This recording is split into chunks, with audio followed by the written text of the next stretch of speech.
أعوذ بالله من الشيطان الرجيم. بسم الله الرحمن الرحيم. الحمد لله رب العالمين يا رب، والصلاة والسلام على أشرف الأنبياء والمرسلين. أما بعد ya kumshukuru Allah na kumtakia rehma kipenzi wa umma Mtume Muhammad sallallahu alayhi wasallam. Ama ndugu zangu wasikilizaji katika channel hii ya Turiyu TV, kwanza kabisa kabla ya jambo lolote, ningeomba tuende tukabonyeze alama ya kusubscribe ili mradi tuendelee kuwa ni moja kati ya wanadarsa au wanafunzi wa Turiyu TV katika kujifunza ilmu nyingi za mambo ya dua, mambo ya tiba pamoja na masuala mbalimbali katika dini yetu ya Kiislamu. Walillahi alhamdu, katika siku hii ya leo biidhnillahi alkarim, insha Allah, hebu twende tukajifunze mu'jizati suratul Kauthar. Mu'jizat suratul Kauthar, huu muujiza wa suratul Kauthar. Suratul Kauthar ndugu zangu ina muujiza mkubwa sana. Juzi tulielezea namna gani unaweza kuitumia suratul Kauthar kwa ajili ya kuweza kukutengenezea mali na utajiri wa hali ya juu sana. Sasa insha Allah siku hii ya leo tena tunaendelea na suratul Kauthar katika hali ya kuweza kujenga zaidi mali, kadhalika wa kanzum min rizqi, na kuweza kutengeneza hazina ya riziki. Lakini mambo haya yote hayaji kupitia kichwa chetu, bongo zetu na akili zetu, hapana, bali tunayasoma katika zile aqwalul ulama, yani kauli za ulama walioyafanyia kazi na yakafanya majaribio makubwa na yakatoa majawabu yaliyokuwa mazuri. Hivyo insha Allah nasi tunakwenda kuyasoma katika vitabu hivi, kwa sababu dini ipo katika vitabu. Ili upate kusoma, kujua namna ya kuchukua udhu, kufanya hivi na vile, kufunga, lazima usome vitabu.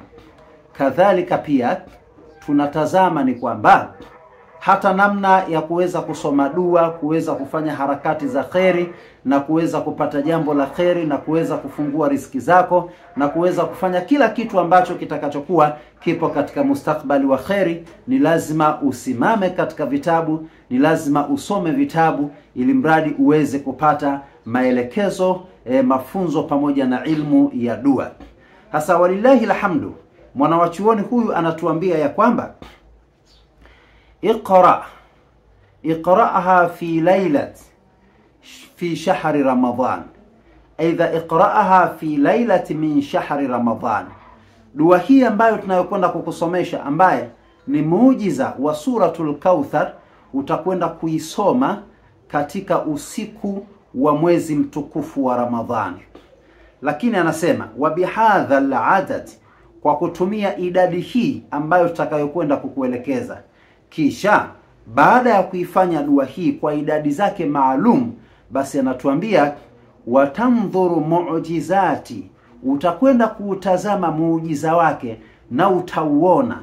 Lakini wakanzum minar rizqi, na kuweza kuiona hazina ya riziki itakavyoweza kupatikana katika maisha yako. Lakini kadhalika anasema msemaji katika ulama wakubwa kabisa wenye kutufundisha ilmu hii ni kwamba yanzilu alaika, au yunazzil alaika kalmatari, basi riziki zako, hazina zako, mifumo yako itakwenda kuteremka kama vile mvua. Riziki zako zitashuka kama jinsi inavyoteremka mvua. Hii ndiyo hali ambayo tunayokwenda kuitazamia katika siku hii ya leo. Ni dua gani hii? Tuanze na dua hii, aidha twende tukaanze mafunzo haya. Ulama wanasema nabda'u wa tawakkal ala Allahi bisharhi hadha alfaida alazima. Tunaanza wanatawakkal ala Allah, na pia tunamtegemea Allah kwa hichi ambacho tunachokwenda kukifanya. Bisharhi hadha alfaida, kwa namna ya kufafanua, aidha kwa ufafanuzi wa faida hii al-adhima ambayo ni kubwa kabisa. Walillahi alhamdu. Wanasema idha aradta hadhihi alfaida, pindi utakapotaka kuipata faida hii na kufanikiwa katika faida hii, basi kwanza kabisa masharti yake ni kwamba fa'alaika bil ikhlasi, kwanza kabisa uwe na ikhlas. Yani unaposoma dua, unapofanya kile unachokifanya, basi fanya kaannaka tarahu, kama vile unamuona Mungu. Lakini fa in lam takun tarahu, ikiwa unavuta picha ya kumuona Allah inashindikana, basi fahamu ya kwamba fa innahu yaraka, hakika yeye Mungu anakuona wewe. Kwa hiyo awaluha bil ikhlas.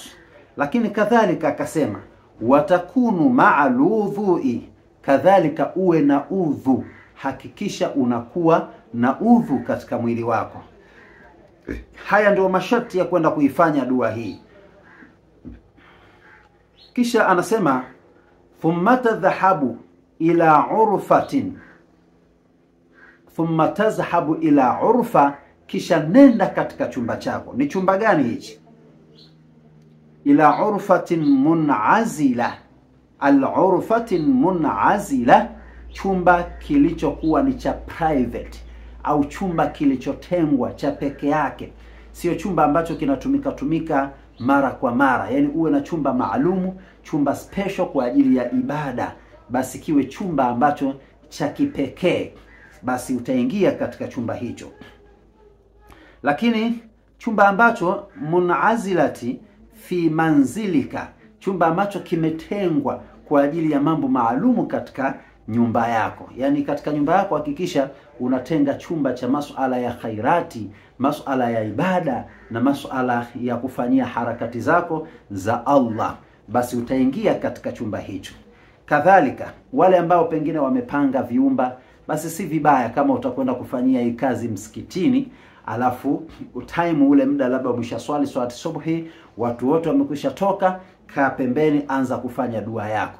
Hii itakuwa ni nzuri. Au baada ya isha watu wote washakwenda, basi kaa pembeni, anza kufanya dua yako, kwa mtu ambaye anahisi hana chumba cha private kama hicho.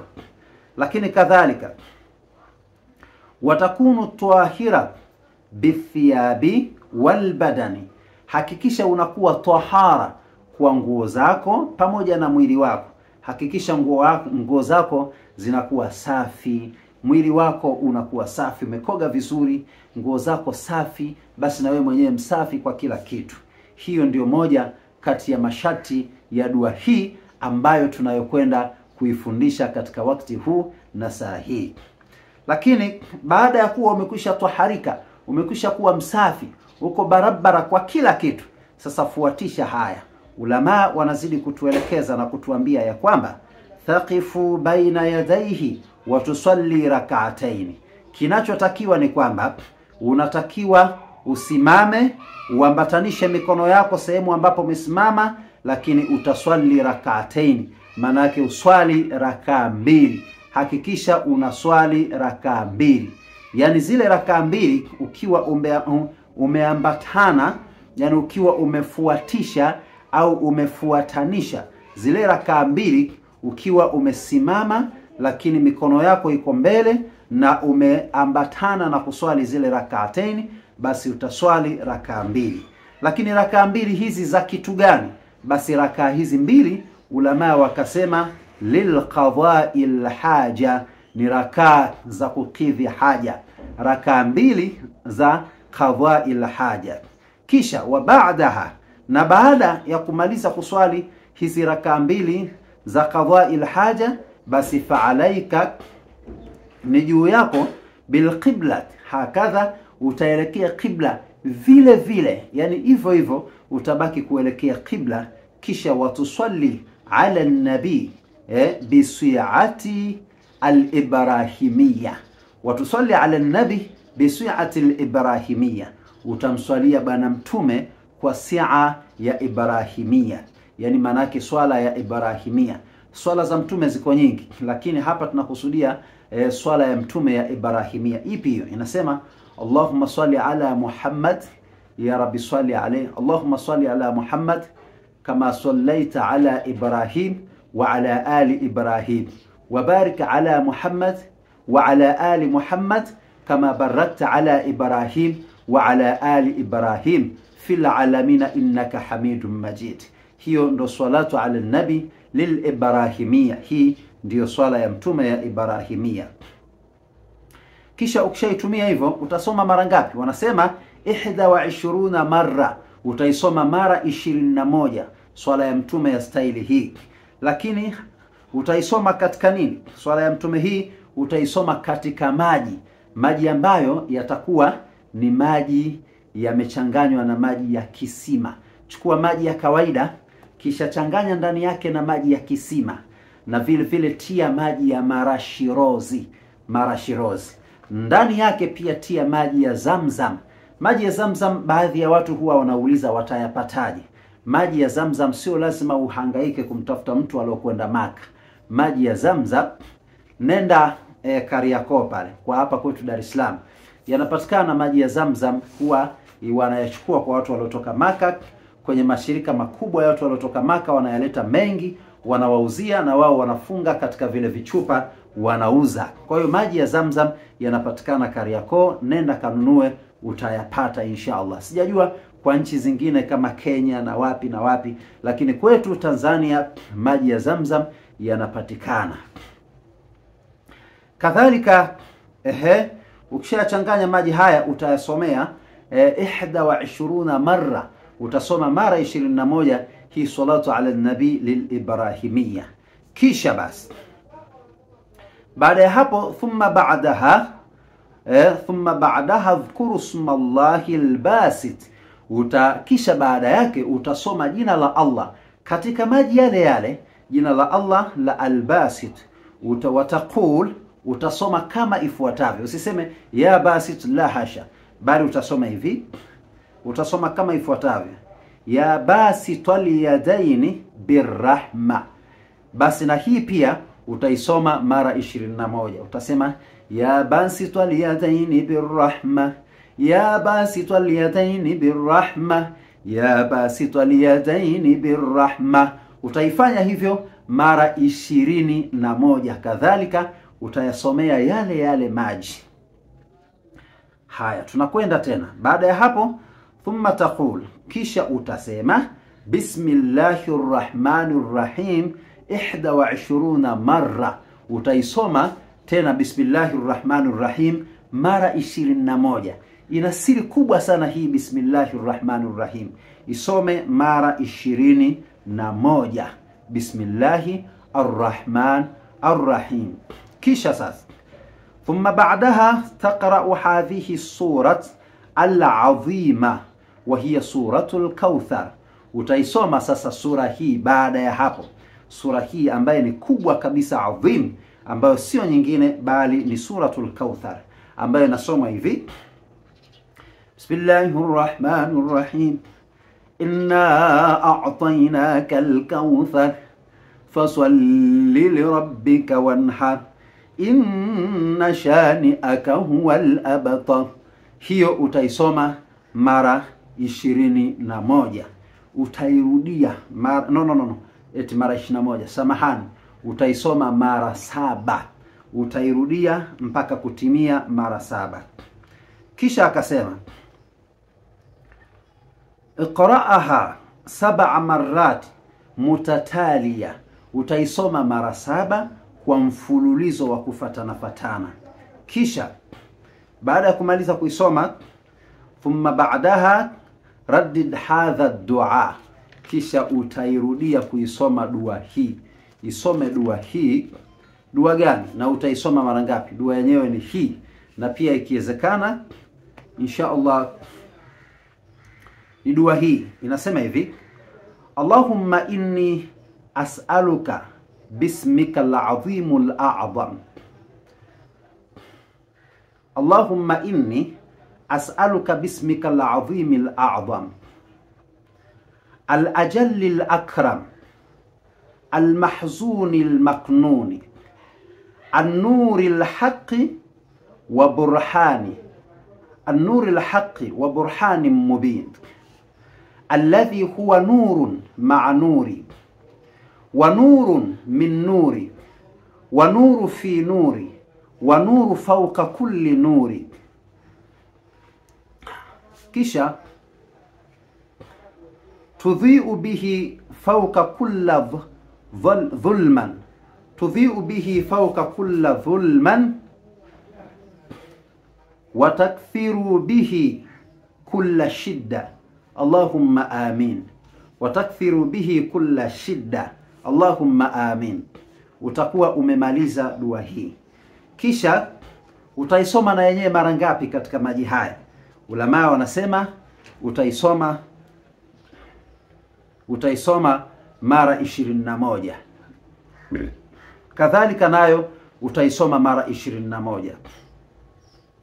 Kisha baada ya hapo tunaambiwa kwamba ikhtim bisalati ala nabi, kisha utakamilisha na kumaliza mfumo wa dua zako bisalati ala nabi, kwa kutumia swala ya mtume, ambayo kadhalika bisuati al-ibrahimia, utaisoma swala ya mtume kwa suati ya ibrahimia.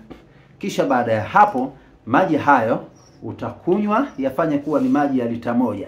Maji haya utakunywa, na maji haya kadhalika utajipaka, yani mwili mzima utajipaka. Basi baada ya kuyafanya haya, utaamka kesho asubuhi, na ndoto yoyote utakayoipata basi ifuatishe, kwa sababu itakuwa ni ndoto ya kheri, unapewa maelekezo ya kheri.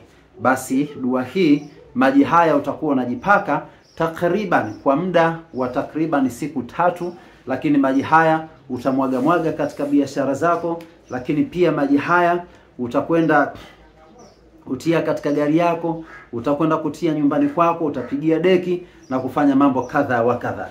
Kwa kuyafanya haya biidhnillahil karim, Allah subhanahu wa ta'ala atazifungua riziki zako kwa kiwango kikubwa sana. Mungu atakufanyia wepesi katika maisha yako, na atakufanyia muujiza wa kuona maajabu makubwa sana katika maisha yako, ya kuongezeka mali kwa kiwango kikubwa, riziki kwa kiwango kikubwa, na mipango kuweza kukua safi, salama, salmina, insha Allah biidhnillahil karim. Insha Allah kufikia hapo nafikiri bila shaka mtakuwa mmenielewa. Kubwa zaidi ambacho ninachotaka kukwambia ni kwamba katika siku hii ya leo tunazidi kukutangazia vitabu. Ni vitabu vya dua, ambazo dua hizi ni majina 30 ya Allah. Tuliwahi kufundisha sana hizi dua za majina 30 ya Allah. Ukirudi nyuma katika chaneli yetu utakuta kila jina moja tumeelezea sifa yake, faida yake, uzito wake, na jina hili unalisoma mara ngapi, saa ngapi, muda gani, siku gani.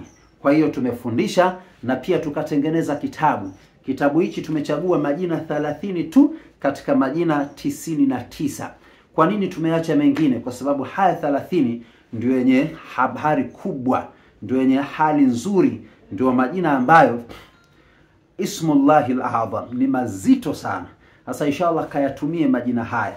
Usipate tabu, unahangaika huna ufahamu. Kuna majina ya Allah yanakutengenezea ufahamu. Huna riziki, kuna majina ya Allah yanakufundisha riziki. Chochote kile ambacho unakiona kwako wewe kitakuwa ni changamoto, ni shida, ni dhiki, basi nenda kajifunze katika majina ya Allah. Kwa hiyo majina yale tutakutumia kwa njia ya PDF, yani kwenye WhatsApp yako, lakini kuna sadaka kidogo ambayo utatakiwa kuitoa, ambayo sadaka yake ni ndogo tu kwa ajili ya bando.